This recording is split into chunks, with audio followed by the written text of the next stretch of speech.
Well, play me, baby, like an old guitar. I don't care where you stop and start. My days are lonely and my nights are hard. Gonna get Chris in the toilet. Hey guys, how you going? I've got a little special guest up here. He's just joining me. But I'm actually just in Canberra at the moment on a national conference. So excited to be down here in Canberra. It's early. Talking a bit about events, big events like this that go on all around Australia.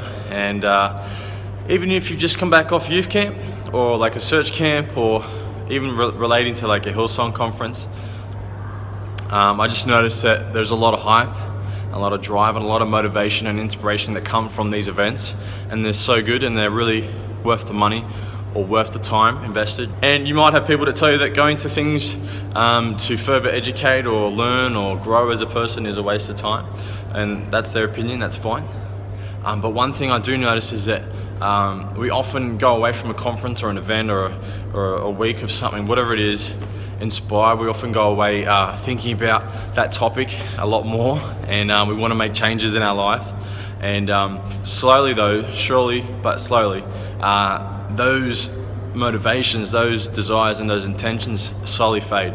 And so it's not that there's anything wrong with these conferences or anything wrong with big events, whether it's a Hillsong conference or whatever it may be, but we need to make action. We need to take action immediately upon those fresh feelings. So yeah, it's pretty crazy what time can actually do after you come back from a camp or you come back from a convention or whatever it is, and how over time you just slip back into normality. And so really, is there any point to really going along to like a conference or even a camp if you're just going to forget?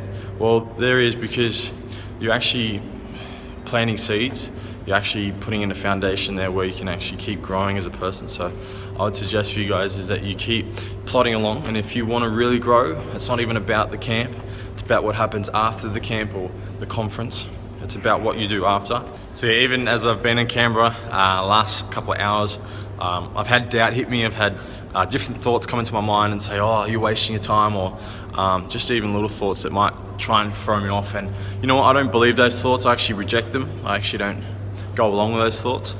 Even though I'm tired this morning, and it's without a vision the people perish. King James Version, it's in Proverbs somewhere. But it just rings true, because often we can come on heaps of camps and big conferences and go away hyped and energetic and full of life, and we want to, change the world. We want to change our environment. We want to make an impact.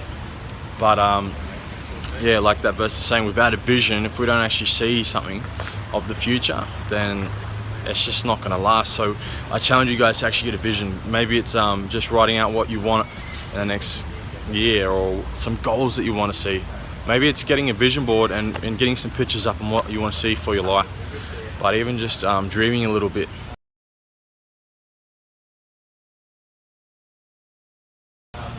Whether it's building God's kingdom or building your own business, building your own lifestyle company, or just getting a full-time job, whatever it is, get a vision for your life. And so when the doubts come in, when things try and wreck you and try and go against you, your vision's going to stand firm.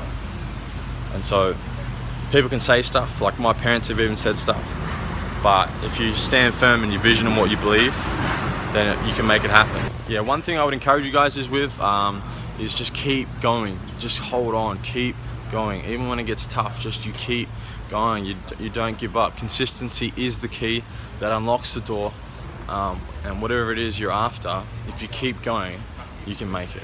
All right, so that's me signing off.